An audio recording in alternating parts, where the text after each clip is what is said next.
partner, Mark Maupin and I, my business partner, Mark Maupin and I, we've been putting on these meetings since June of last year. They're always here in Southfield. For the last few months, we've been using Shields. They've been very gracious hosts. So we thank them for allowing us to come here. Every month we have a different speaker on a different topic. And tonight we are really fortunate to have Miss Asia Denson with us. Miss Denson and I have been trying to get a meeting lined up for months here, but she's very busy and she wasn't always available, so we really appreciate her coming out tonight. Ms. Denson owns her own construction company called Denso Construction Company. Ladies and gentlemen, please give a warm welcome to Ms. Asia Denson.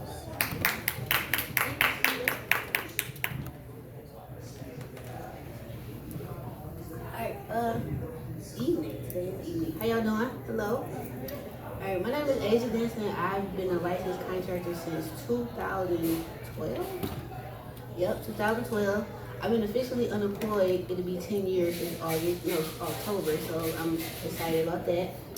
I got into construction back in 2010. I started my company in December 2010, then I got licensed and it just went up from there.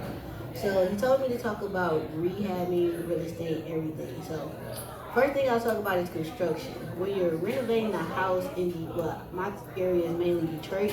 I've only done maybe a few houses in Southfield over the years, but mainly I renovate in Detroit. Whatever the number the contractor gives you, always probably add another 30% for contingency because you never know what you might find.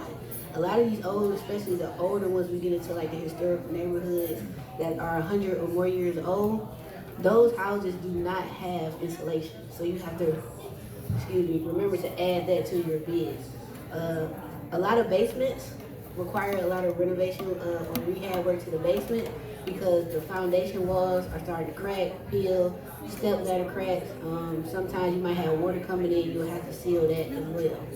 If it gets to the point where now you gotta dig around the foundation, now it's gonna get really expensive and it start costing you more money before you even start renovating the house itself. Another big expensive part in the house, of course, would be your roof, especially if the plywood or the sheeting underneath the roof is damaged or your roof rafters.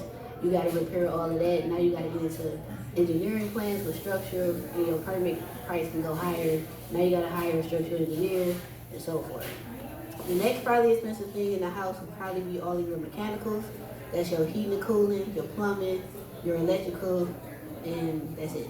So your heating and cooling is of course your furnaces, your hot water tanks, or the plumber can do the hot water tank, and your duct work. And that can get expensive as well, especially when you start adding permits. If a lot of the old houses in Detroit have the wrong size furnaces or boiler on the house, so you have to bring it to today's code, and that can make it cost more money as well because now you got to put the right size furnace on there, the right size duct work, and make sure everything flows properly from the basement all the way through the roof, well through the attic and then through the roof. Your plumbing can get costly as well because typically our neighborhood cousins have already went in there and took all of the plumbing out. So that saves you money on removing it, but now you got to put the plumbing back. PEX are always cheaper than going with copper because copper of course costs more money as far as on the purchase side for the plumber and on the install side for the labor. Copper costs more, but PEX are cheaper. So PEX are the red and blue lines that you all might see running across the basement. Red is hot, blue is for cold. A lot of older plumbers, they might run all blue, all orange. It just depends on what size that they need for the water to flow properly. Because a lot of the older ones, they don't want to do red and blue because they figure that's for amateurs. Because they like, well, back in the day when it was all copper or all galvanized, it all looked the same anyway. So I kind of understand that. Then your next big part, of course, is going to be your carpentry. Your carpentry is everything else in the house. That's your framing, that's your drywall, the finish work, which is what most people care about because most people don't care about what goes on behind the wall. They care about just how it looks, the tile, the kitchen cabinets, all the nice pretty finish work. But the stuff behind the wall is what matters the most. Let's see what else. Then you got your painting, your priming, your drywall, your trim, so that could be your door trim, which goes around the door. Then you have window trim, the window sill and the window stool, that's all a part of the window. And then you also have floor trim, shoe molding to cover all the gaps in between the floor, because when you demo a full house and go from plaster to drywall, it's going to leave usually 1/4 of an inch gap between where the plaster used to stop at and where it will stop at now, because the drywall is, thinner than the thick plaster. So we use the shoe molding to cover that little gap. And sometimes you have to fill it in with hardwood floor so it can blend and make it nice and neat. Now, as far as on the real estate side, when you're fixing and flipping in Detroit, I'm a person, I do mainly buying homes for myself, but I do fix and flips. I do fix and flips that are turnkey. So a turnkey property is when I purchase the house, I renovate it, I put a Section 8 tenant in there or any other government entity program, like the COTS program, the COTS, or the veteran housing program, and so forth. And then I put them in there, let them stay a couple months, make sure everything's flowing correctly, no issues with the house, and then I sell that to international or out-of-state investor or in-state. But the majority of my clients are out-of-state or international, and I've probably met maybe 10% of all my clients, because the internet is great and the computer is great, so you don't really have to meet people in person anymore. As far as fix and flips in Detroit, you can do retail fix and flips. You just have to make sure your comps and your numbers are on point, and that you use comps within that neighborhood and not comps from 3, 4, or 5 miles out, because then you're kind of invalid. Do we have any questions so far? Oh, okay. Also, I teach people how to invest in Detroit without getting their feelings hurt, without getting burned, without getting scammed. I teach people how to be better contractors. I do work with that with other subs as well. Trying to see what else. As far as areas to invest in Detroit, of course the North End, 48224, 48234. These are on the east side that I'm thinking of. 48214, 215. So that's like your East Village, your Island Views. What else is that? East English Village, Morningside, and I can't think of I think it's the Aviation District over there by Persian High School. That's a really good area. I think that's aviation, I'm not sure. But it's like 7 Mile and Ryan, that little pocket.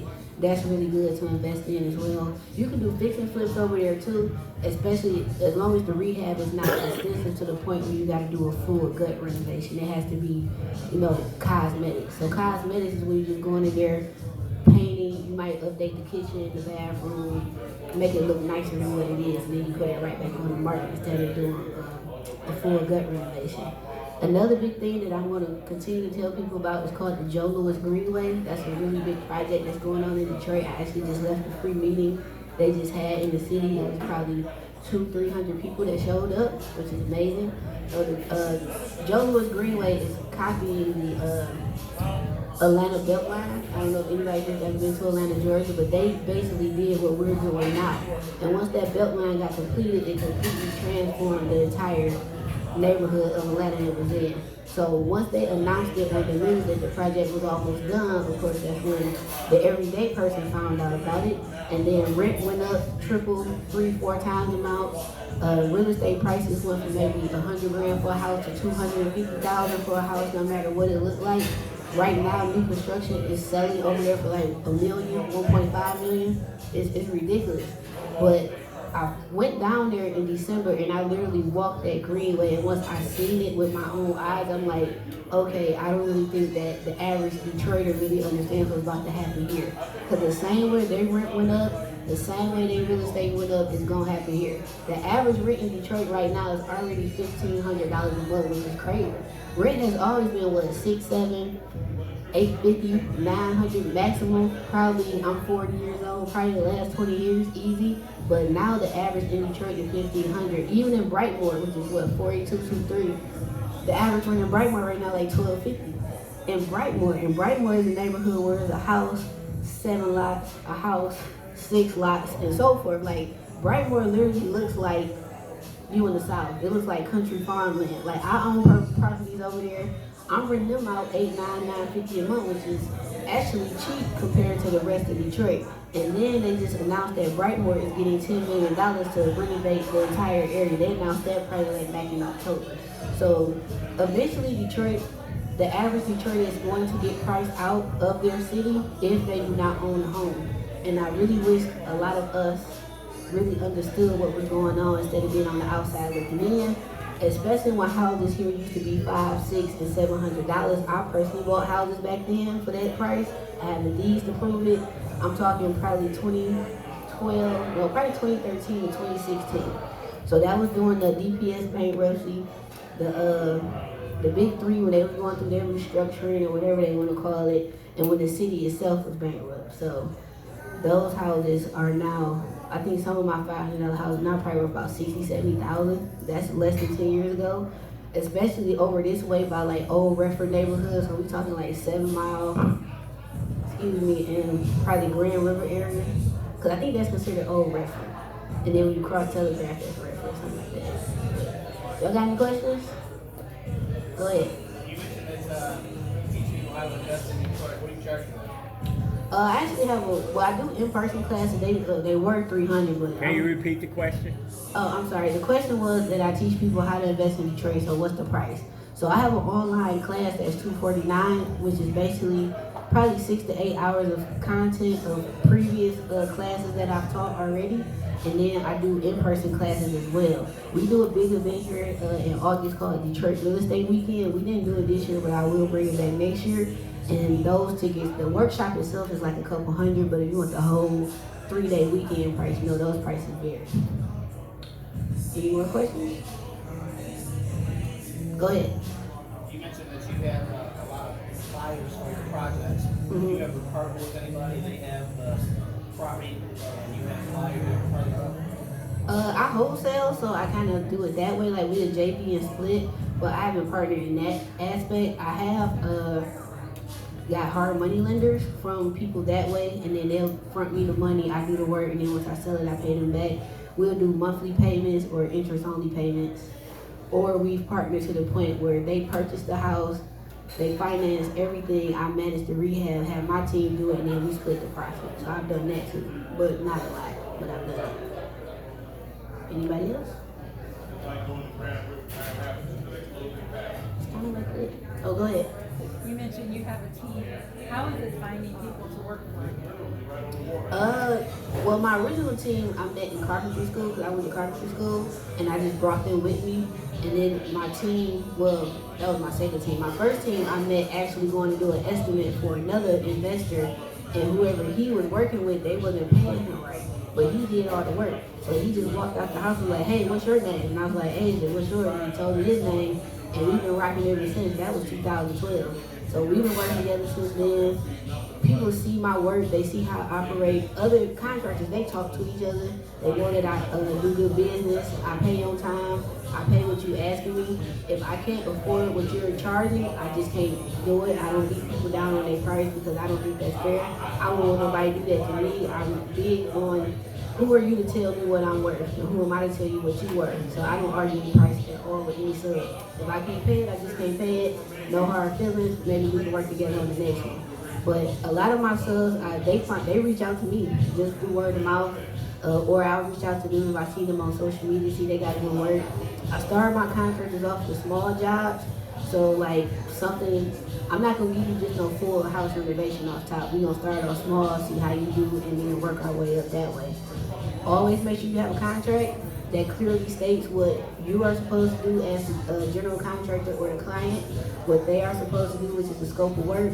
List on there the draw schedule, which is how you're going to pay your contractor, and have penalties in there, like liquidated damages for every day that you go over a contract for something that's unreasonable.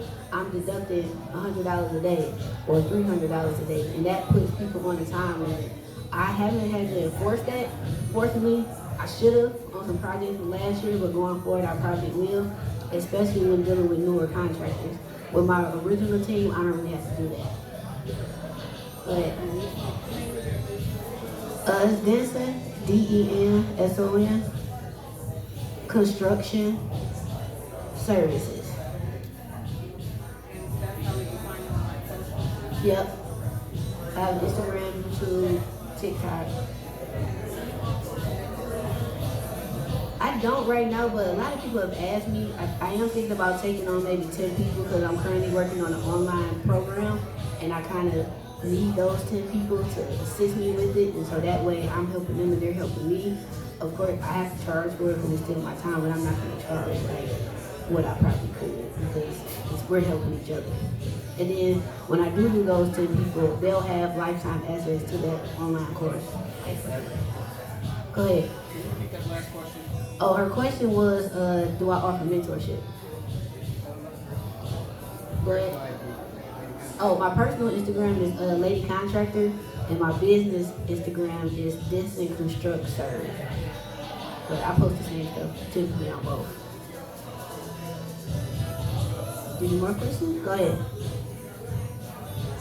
You had touched kind of briefly on rehab costs for like roof for the quote average for a house would be 1,200 square feet. Can you give a range of what that might cost the same for Well, I charge more than the average African American contractor because I charge when I'm worth, but I'm still lower than our suburban counterparts every time.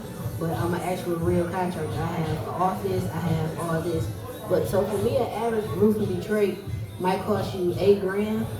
I've done $40,000 roofs too. Cause when you start getting into the Boston Edisons and the Rosedale Park houses, those are some big roofs.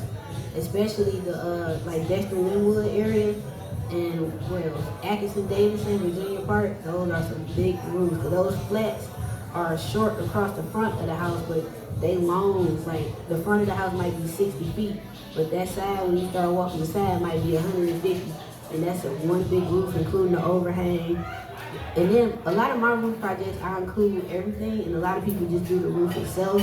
So I include the gutters, the soffit, the downspouts, the fascia, the plywood. The only thing I don't include is the plywood underneath that I just typically don't know. But if the house has been sitting vacant for, I'm gonna say 5 or more years, I'm automatically gonna do my project in replacing that because I just know it's gone. And then that includes permits too, because I pull permits on all my work. What about a furnace for 1,000? So his question was the pricing for a furnace. Furnace prices for the equipment itself are so high right now. A furnace, used to be able to probably get a furnace itself for maybe $1,500 tops. I've seen some furnaces cost $3,000. That's just the furnace. Then you gotta pay somebody to put it in, and that's not including all of the intricate pieces to the furnace that they have to connect to the wall and to the rest of the house. So the average furnaces we've been putting in right now are costing probably $4,500 plus the permit. So just make it an even probably $5,000 to $5,500. If my HVAC guy is doing the hot water tank, you can add another $2,500 on that even. Because all the prices keep going up. Since COVID, everything's just. I remember I could buy a slab door from Home Depot for like $38. This was probably during COVID and before COVID. That same 6-pound door right now is like $99. And it's just a slab. That's not even the one that's in the box. So when it's in the box, it's the one that has the jam all around it and you can stick it in and connect everything. That's probably $150, $200 for one door. And the average Detroit house has 10 doors. Cause if you got a 3-bedroom house, that's 6 doors off top, one to each bedroom, one to the closet. You're gonna have a hallway upstairs. You're gonna have a bathroom door. Downstairs, you're gonna have a door in the foyer. You're gonna have a door to the basement. And you probably got another closet somewhere. So yeah, that's 10 doors easy. Then you got the doorknobs. That's 10 of those. Those are averaging probably $20 a knob now when they were $9. Then you got the door stop. Those used to be $1.50. Now they $3, $4, $5. What else part of a door? You got the door trim. Average door has 34 linear feet of trim, because you have trim on the front, because it's 7 on each side, and then 3 across the top. So yeah, that's 17. And then you got the other side of the door. People forget you have to trim both sides of the doors. So that's 34 linear feet. So you might as well say 40 because you got to cut it because they come in 7, 8-foot pieces. And then you got to do it per door for each side. And then the average linear feet of trim, you can do 700 feet of trim easy in a Detroit house. Because you got to remember, that's every single piece of wall that has trim. Plus another 700 feet for the shoe molding that used to cost 32 cents linear feet, which is now like 88 cents a linear feet. So that adds up. And then that doesn't include the nails, the caulking, somebody to do the caulking, which is very tedious, and then the painting. So, go ahead. So with all of that increased price of pretty much everything, Mm-hmm. you still think that it's a good time to furnish this place? Absolutely, because Detroit is high right now. I just got an offer on my flip. The family moving here from New Jersey. What was the question? Oh, I'm sorry. The question was, with the price of everything going up right now as far as labor and materials, is it still a good time to do fix and flips? It is a good time to still do it. I don't recommend probably doing no full gut rehab if you can avoid it because the market's so up and down. But I'm gonna say overall, you should still buy a house because with all this new development that's coming to Detroit, it's gonna be so much cheaper to own your home than to rent. If you own a house, if you can, you don't get an adjustable mortgage, you're gonna get a fixed rate. So if your mortgage payment is $750 a month for the next 30 years, it's way cheaper than $1,500 a month right now rent.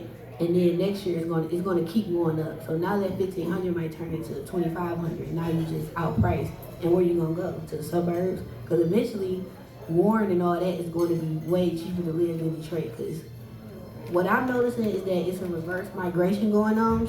You have the people from the suburbs coming to Detroit because Detroit has some of the best houses in the country. I put the Detroit house against any suburban house. And they're coming to Detroit getting our better houses. And we're leaving Detroit and going to their houses. The only reason I understand why Detroiters are leaving is because of the school system. So once Detroit public schools get fixed, it's over. Because that's the last missing piece. If you have children, I get why you're leaving because you want better education for your kids. Completely understandable. But if you can keep the house and rent it out and still move, do that. Because you will not be able to afford to come back. Because in my neighborhood, I live in Island View. A house right now over there that's gutted to the studs still needs $300,000 worth of work going for $100,000. Easy. So we talking Kercheval, Van Dyke area. They just put a 100-unit apartment building on that corner. They got a butcher shop over there, a beauty salon, Sister Pies is over here, Front Page Realty is over there. They sold the house on Kercheval and Van Dyke. Whoever owned that house, they sold it. They literally picked that house up and moved it a block over. So that's not cheap. Because you only can move a house so many inches a day. So that took weeks just to move that house a block. Then they had to build the foundation and set it on top and then start connecting everything back. That's not cheap to do. But that developer paid for that to happen just so they can buy that lot to build it on. So I really don't think that we understand what's happening. Go ahead, sir. Somebody's looking for a turnkey investment. How do they get on your buyers list? How do they get on your buyers list? Well, on my social media, I have a link in my bio that takes you to my company website, how to book a call with me, how to book an estimate, and you can scroll down and get on my email list. And all the things I talk about, I send out to my email list first before I ever post it to social media. But if you have an email list, I can make a copy of it and then I can add everybody to that if that's okay with everybody. I got people permission. Yep. Any more questions? Yes, ma'am.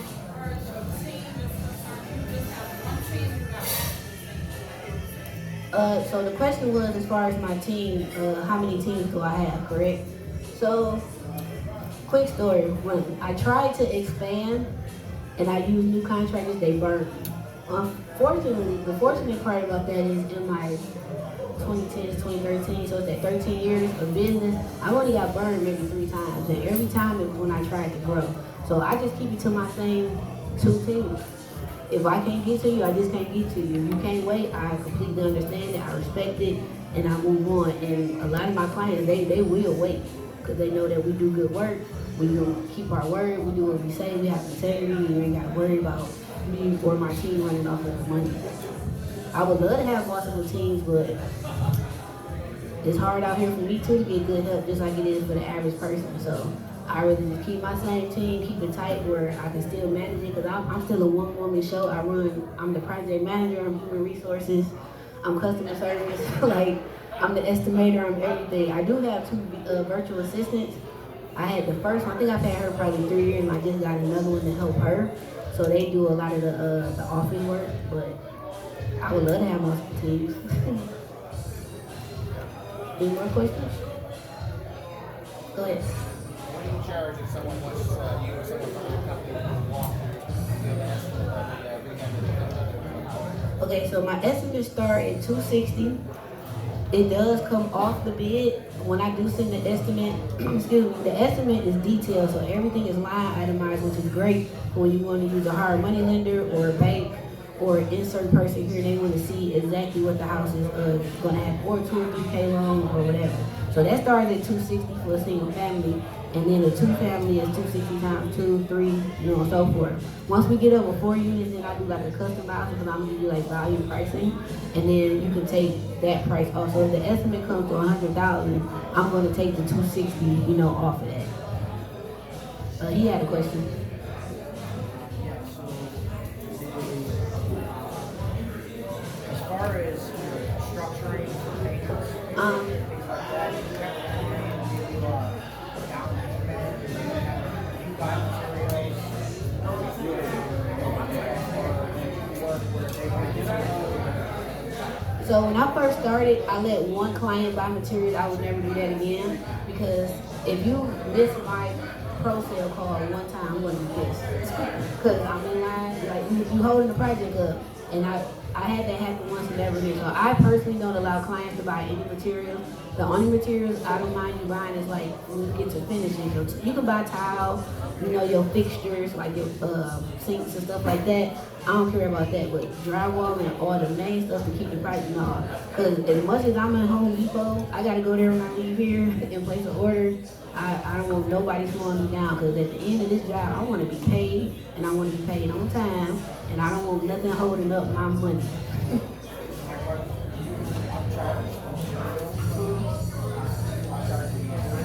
Yeah, I upcharge it because as much as I go, that's my gas, that's my time, that's my sub gas. So I upcharge it probably like 15%, but not too bad. But they don't have an issue paying it, because basically my clients, they pay me and they don't worry about nothing. Like, you're gonna get weekly updates from me, if not every day, depending on what phase of the project we are in. Every rehab I start, you're gonna get a welcome email from me. I use Dropbox and Google Drive heavily in my company, so everything pertaining to your house is gonna be in that Dropbox link. So it'll be rehab 123 Telegraph Road, Detroit, right? And then I have a folder in there that says documents, so all the permits will be in there. The contract itself, any change orders, all that'll be in there, and then all the pictures will be in like different folders and stuff like that. Oh, for sure. Yeah, I have very good systems, and I think having an engineering background is what really helped me, because what helped me grow pretty fast is when I started my company, no contractor in Detroit was taking credit card payments or checks or wires. I take whatever's gonna clear. I don't care. Like, do I want to take cash? Not really, because walking in the bank with 30 grand for a deposit is like, and then they charge you to count the money now. So it's like, it's crazy. So I just charge the client for that. If they pay with a credit card, just like you go to the gas station, you paying 10 cents more. You use your credit card, so whatever that fee is, they're charging me, I'm charging it to you. And most clients don't care, because they got reward points and all that good stuff. So I hope I answered your question. Okay, cool. Yes, ma'am. Oh, thank you. I mean, I don't know about anybody else, but I have yet to work with a contractor that is this organized. Oh, I'm very organized. Maybe because I'm a girl. Right. Could be because I'm a girl. But yeah, definitely kudos to you. But my question was, when you're doing a fixer, I'm getting ready for my first fixer. I have a rental right now. Congratulations. Thank you. I'm trying to figure out or determine outside of the big things as far as foundation, roof, and like HVAC. Yeah, all the mechanical. Some type of system or something to say I will be out of this house X amount of years based off like how do you build that kind of A typical cosmetic rehab might take 4 What's the to- question? Oh, I'm sorry, I keep forgetting. So the question was, do I have basically some type of template or something to show, like the order of operation for a project and how long it should take? Okay, I think I got it right. So my projects, the shortest project I always overestimate and come in under, but I'm in the house right now that I've been in for a year that I was supposed to be out of February. The reasons why I went over it, I have a homeowner who kept watching HGTV, so they kept changing stuff. So every time you do a change order, that push the project timeline back. Being that I do stuff correctly and I pull permits, now I have to add that change order to the permit. So now that's adding on more time because I gotta go pay for the permit, the inspector gotta come out, approve the work, and then we can proceed. That can take a month, which means now I can't do nothing until that part of the job is complete. Now if you're just doing a simple rehab, they should be out of there 2 months tops for cosmetics. Now if you waiting on materials or permit issues or emergency happening, like nothing's perfect, but I say 2 months. If it's not full good in the perfect world, I would love to be out in 6 months. But this was a severe fire damaged house, and this was kind of like my first fire damage that was that bad. And I estimated to be done in 6 months, but I should be done by the end of the month now. Praise the Lord. Like, I'm not one of those contractors that enjoy being in your house all day. I got a life, you got a life. I'm tired of seeing you. You should be tired of seeing me. And I want to get from over here. My sub is tired of coming over here. Like, it's to the point with certain jobs, when I go to Home Depot or Lowe's or the tile shop or whatever, you gotta put in the purchase order number so you can keep track of your receipt. Well, at least that's what I do. So I can keep track of what money is going to what job. I'm tired of putting in that address. Like, I'm tired of that house. So I told the owner the other day, like, when this house get done, I'm the first person that's spending the night. We gonna have a big sleepover. Me, you, and all my subs. He was like, all right, cool. I'm like, no, for real. So, like, he spent 10 grand on the bathtub, just the tub. Not even us putting it in, not us having the frames put in this big tub. It was an insurance job, so this contract is probably like $450,000. This is a big Rosedale Park house. It's gorgeous from where it came from, and I told him, I was like, look, since your house is open, the insurance is paying for it. This is the time to do this house how you want to do it. I mean, he did it right. Like, he probably paid an extra 40 grand on top of the contract. So that's how we got to the 450. So he did the $10,000 tub, whatever. We transformed his main bathroom, so like the toilet and sink was over here and the tub was over here, so we reversed everything so it made more sense. It was functional. I do a lot of that in my rehab because as a woman, I make stuff more functional just because that's just who we are naturally. Like, it don't make sense, especially if you cook, you want the kitchen to make sense. Like, who wants to have a pot over here with the stove, with the sink way over there? Like, you gonna be gonna burn something yourself, trying to move that. So another thing I started putting in my rehab are pot fillers. They're not putting in pot fillers in Detroit. Again, I cook. My family cook. Why can't I just fill this spaghetti pot up right here? So I just started doing things like that. So my clients who let me do what I want to do and give me free range, their house be laid out. Because I do it how if I'm going to live there as a woman. And if they married or got a girlfriend, they love me because I'm helping them. And now she cooking more for you, so everybody's happy. What's fun is if you already have it open, Do it. It doesn't cost much. Yeah. To put in a pot filler. There you go. Every in my kitchen that went down to the stud. We have a pot filler. Don't it make life more simpler? Like, yeah, and I started putting them in my flip, and I felt like the women love it. Like, oh my God, what's that? I'm like, girl, this is a pot filler. And I explain, a lot of people don't know, and then you explain to them, they be like, yeah, and they buy the house off little stuff like that. And then the bathroom, old Detroit house bathroom, they make no sense. So like the tub be over here, and the tub, as soon as you open the door, you hitting the toilet. So I move all that. And if it's a closet on either side of my bathrooms, I'm taking space from that closet to make that bathroom bigger. 2 feet does a lot for a Detroit bathroom. You can take 2 feet from this closet, 2 feet from that closet, now I got 4 feet. Now when I open the door, it's gonna actually swing and hit the doorstop like it's supposed to and not your knee on the toilet. So I've done that a lot. Any more questions? I actually paused all future projects until I got out of this house that's been on my nerves because I'm that tired of that house and I want to just get this house. I got all my subs over there. This 100% where we're going to be until we're done. And then I'm taking total. Probably another 30 days because we almost done with the house and then we got all our inspections. So with Labor Day coming up, it'll probably be that first week after Labor Day. But I got probably 4 projects that's just waiting on me. And they're like, hey, we ready to send our deposit. I'm like, don't, and that's a big thing. I don't take no money until I'm about to start. I've had clients who just don't want to listen, and I send them their money back. No, you're gonna follow my damn draw schedule because it helps me stay on. I don't like to miss money. I got 5 different bank accounts, so I put every job in its own account because technically it's illegal to use money from your job to pay for this job. Technically, but a lot of contractors do it. I don't do that. I'm very organized. Like in my checkbook, every job is color coordinated with a different color highlighter, so I know what money went where. I probably should put this in a spreadsheet, but I just ain't did it.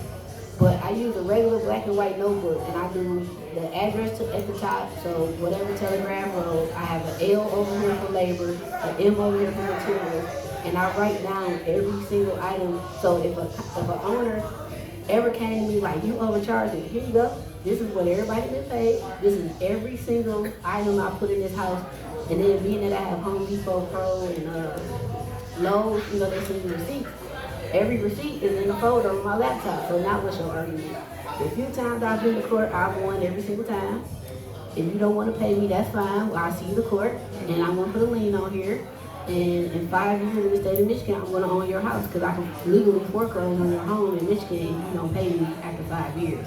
The only thing with a contractor lien in Michigan, you have to renew it every year. So like if it expires June 1st of 2024, I go renew it around May 25th. And then I discharge the old lien and put the new lien, but you can file them all at the same time. Also in the state of Michigan, you can legally charge up to 25% interest. So I do 24.99, and that's every year that they owe. So if you owe me $1, I'm putting a lien on your house. That's just me, because I did the work, and I'm gonna still finish the work. So when we go to court, you know, normally there's more bad contractors than good, unfortunately. So I'm already the bad contractor when we go to court.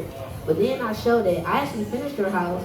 I still went on and got it done. I still passed all my inspections. All my subs been paid. Here go the full lien waiver showing they've been paid. Now it's time for me to get paid, and I'm gonna win every single time because I did what I was supposed to do. Now the Detroit in me want to go in there and take all my stuff out, but I can't do that. Now, I don't know if that's illegal or not, but I ain't trying to find out because I think I'm too pretty to go to jail. That's just my personal opinion. But I'm gonna win. Like I went to court maybe. One, we actually went to court. The other 2 just went through arbitration. And I won because being organized, having systems, as a contractor, they're not expecting me to have not one receipt, yet alone all of them. Because I've had to get all my subs together. Like, it's been so many of them. I done got in their truck and it's just receipts everywhere. I'm like, I know your accountant because you out. So, but I done got them together, so that's it. Go ahead, sir.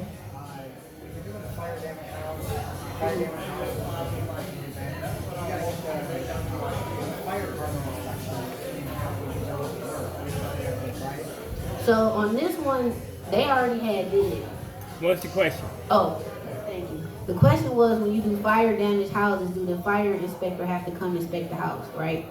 So on this house, they already had came out. So this fire happened October 2021. We didn't start demo until April of 2022. So during all that time, the fire department did their part, the city of Detroit did their part.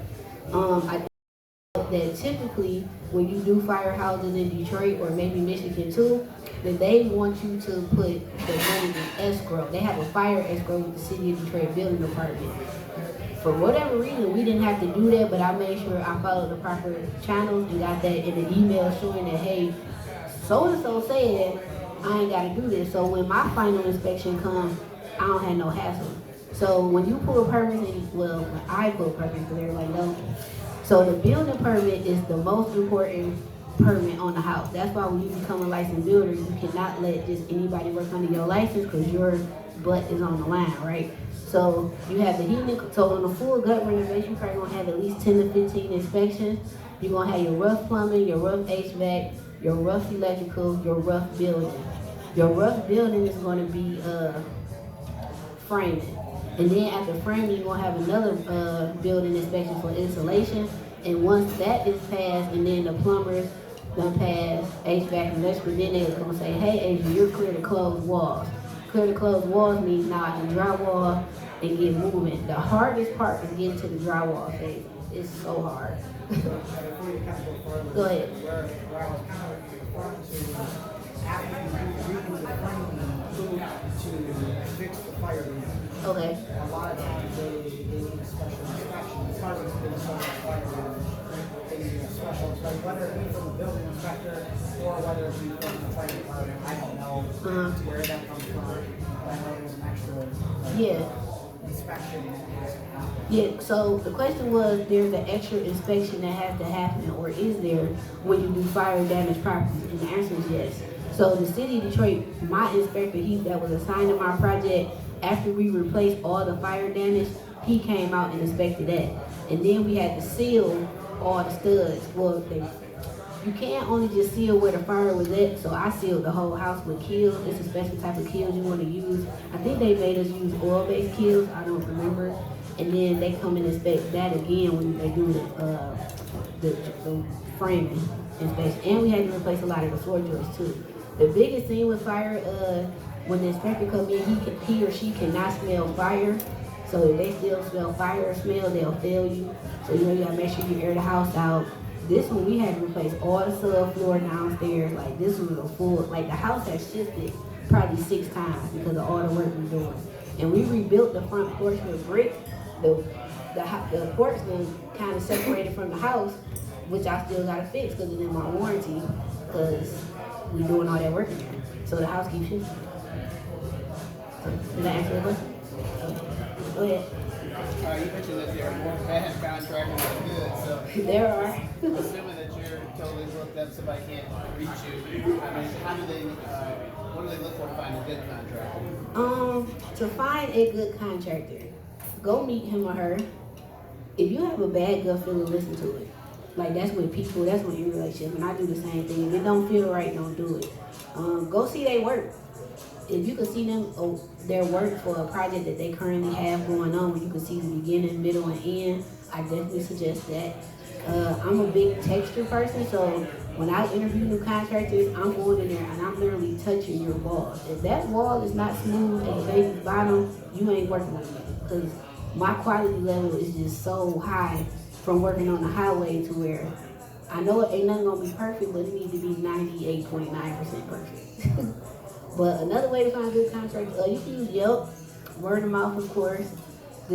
I think some of the building departments have a contractor's preferred list that you can ask for. Now, I don't think they can guarantee if it's good or bad, but what's another way? Insurance companies definitely probably got a good list of contractors.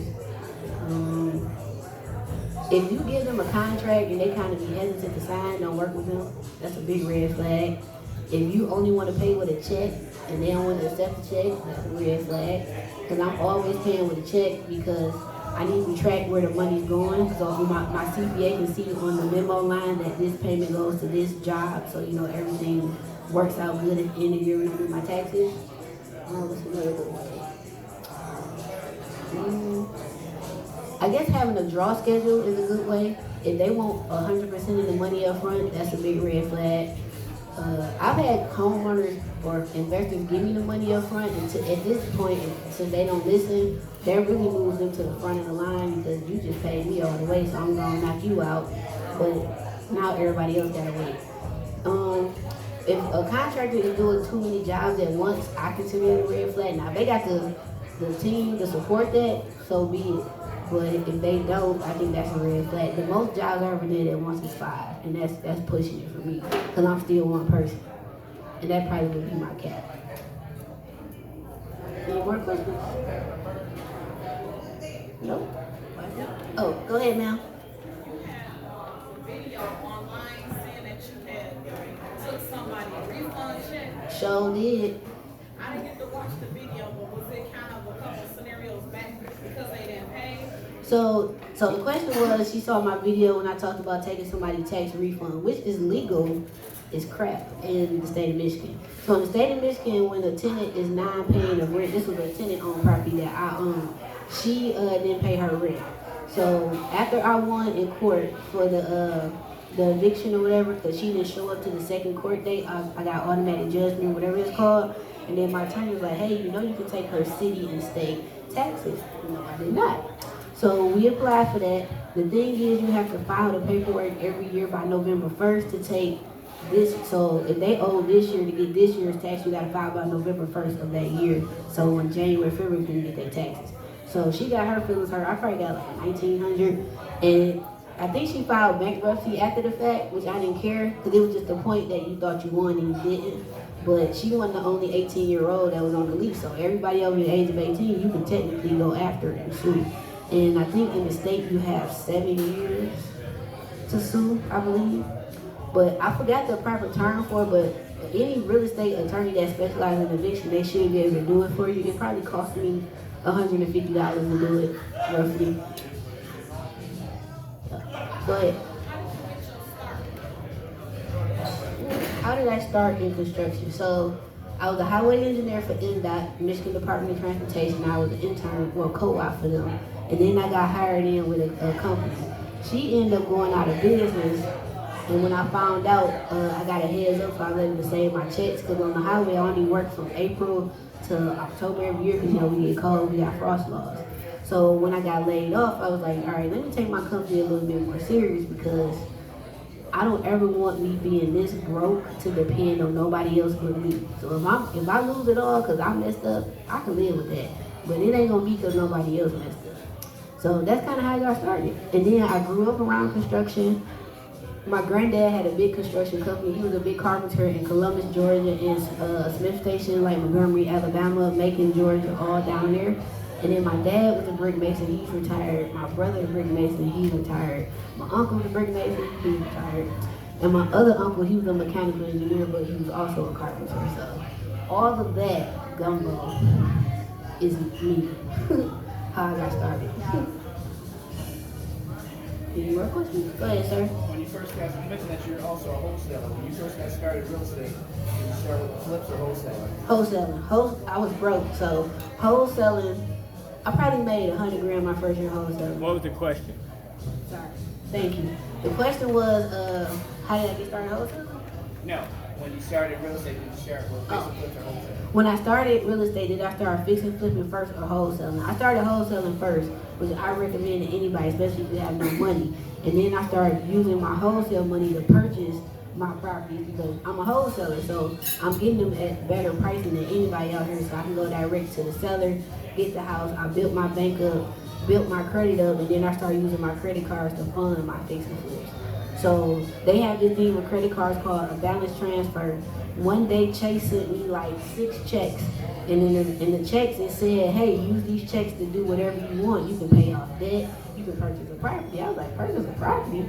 And you can write a check to anybody. So I was like, this and construction service, 10 grand. Wrote the check to myself, took it to the bank, deposited it, and that's how I did my first flip. And then a lot of those cards are 0% interest. You have 12 to 18 months to pay back. Of course, if you go over the timeline, they're going to back charge you all the interest, but that's fine because you have exit strategies. You're either going to rent it out, let the rent pay it off, you're going to flip it, or now you can Airbnb, or it's a site called Furnished Finder, and you can rent to like different people who want to do corporate leases or nurses, like the traveling nursing program and stuff like that. And then you just furnish the property and then they pay you. I have a client that did, she's getting like $14.50 a month for a 2-bedroom in Detroit. Go ahead. You mentioned you made 100 grand your first year wholesale. What were you finding in your property sale? It was word of mouth because I got a big social media, the newspaper. A lot of my first 5 years of deals came from Detroit Free Press because I have my mom was living at the time, and I just looked at what she did to find stuff. And what do older people do? They ain't on social media, they not online, they go into the newspaper. And I went right to the Detroit Free Press, Detroit News. They still to this day have a real estate section. And that's where their best deals gonna be. Because the elderly people got the best houses. They the ones taking care of little man and then the grandkids and the kids, they don't want them, so they selling the house because now that house is too big for them and they need to downsize. They can't keep going up and down those stairs. They need something that's one floor. They can't keep going down to the basement to watch. They need one floor. So I got a lot of those deals just from the newspaper because I watch the elders in my family. I'm like, dang, they always in the newspaper. So that's another little book I used to get. The Monitor, I don't know if they still sell them. It be real estate deals in there. That's how I got a lot of my deals. And then word of mouth, the title company started noticing I was closing a lot. The title companies is low key the best kept secret out here. Cause they know everything that's going on. And they like, oh, somebody called up here. They got a land contract. They defaulting on. You want to buy it? Yep. And I will wholesale it. Another website that's good. You got to pay to get on here though. It's called Legal News. So the Legal News is how you find out who's going through like probate, who owns a mortgage on there. Cause you know in the state of Michigan you have 6 months to redeem yourself. So if you stop paying today, you got 6 months to get caught up before they can start foreclosing. At that point, you probably been in your house a year. So legalnews.com, you can go on there, you can pay, you used to be able to pay $5 just for a 24-hour pass. I don't know what it costs now because I've been on there in years. But you can do either a day pass, a week pass, a month pass, or you can do a whole year subscription. So you can go in there and get a lot of your deals. And that's not just Detroit, that's the state of Michigan on there. And I don't really think that people realize that Wayne County is not just Detroit. Wayne County is Northville, Livonia, Dearborn Heights, Redford. What do you say? Yeah, Canton, right, Canton is, I forgot, right, Canton is Wayne County. So it's not just, like just in the Wayne County tax auction, it's not just Detroit, it's Wayne County. And it's not just houses, it's also land in there, commercial properties too, so, which is coming up by the way, the auction starts next month. Any more questions? Nope. Well, thank y'all for listening to me up here talk, and I appreciate y'all for having me. Thank you, Ms. Denson. As I mentioned, it took us probably close to a year to get this together, but it was well worth the wait. One thing that we have started doing is anyone has any deals or self-promotion that they would like to, feel free to come up and announce it. My name is Randy Stedwell. I am a wholesaler in the area. I work with a lot of investors and things like that and trying to get a profit and getting properties. I also do have a Facebook group as well. It's called Metro Detroit Market Real Estate Group. Okay. Feel free to join. We have about 4,800 members in the group right now. I also have a podcast that every other Monday we actually go live to the Facebook group as well as my YouTube channel. So, we bring other real estate professionals on. I interview them, so on and so forth, and just try to get as much good content as possible. I also have my own website, randystedwell.com. And I have a deal analyzer on there that you can purchase for $19.95. It comes with a fix and flip calculator. It's for seller finance, for buying home, as well as a rehab calculator. So now I don't assume any numbers. They're all numbers that you have to put in, but it's a calculator that you can put in. And it's very easy to go to my website. Anybody here who needs all the information, I have a business card with all the information I just said.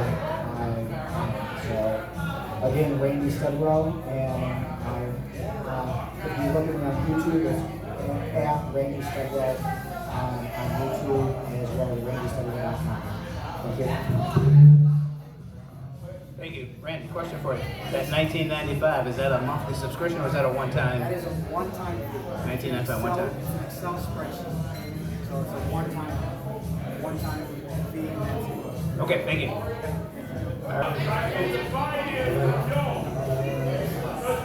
Okay, hello everyone. I know that young man. All right, I'm Gary Smith, and I'm President and CEO of Business Consultants.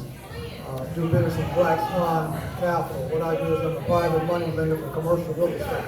I specialize in commercial real estate. I'm not talking about multifamily houses. I'm talking about single tenant net lease properties, buildings like this, office buildings, discount stores, the Dollar General, stuff like that. Matter of fact, I specialize in it. I've written a book about the 5 keys of getting passive income. If you're looking for passive income, then this is the book. 5 keys to create passive income for generational wealth. If you're interested, it's on Amazon.com now, or I'll be back there if you'd like to get one. It's only $10. Oh, I also have a course on commercial real estate investing. All right, and if you're interested to find out more about that, go to my website, swanmoney.com. That's SWAN. Sleep well at night. Can I see your book for 1 second? All right. 5 keys to create passive income with commercial real estate. Swan Money. Sleep well at night. Thank you. Hey everybody, I'm Sharonda and I'm an investor. And I'm looking for multifamily, specifically 2 in Detroit, if anybody has it or knows somebody that does. What size home? 2 family. Duplexes? 2 family. So yeah, I'm here if anybody wants my contact information. Oh, okay. 586-209-0341. That's my phone. All right, thank you very much. All right, before we go, anyone else for a shameless self-promotion, if I can borrow Jeremy's line? All righty, thank you ladies and gentlemen for coming out. Our meetings are always here at Shields, always here in Southfield, 10 Mile and Telegraph, 7 p.m. the 3rd Tuesday of every month. So next meeting will be 3rd Tuesday of the month, September the 19th, 7 p.m., always free. Thank you, have a great evening.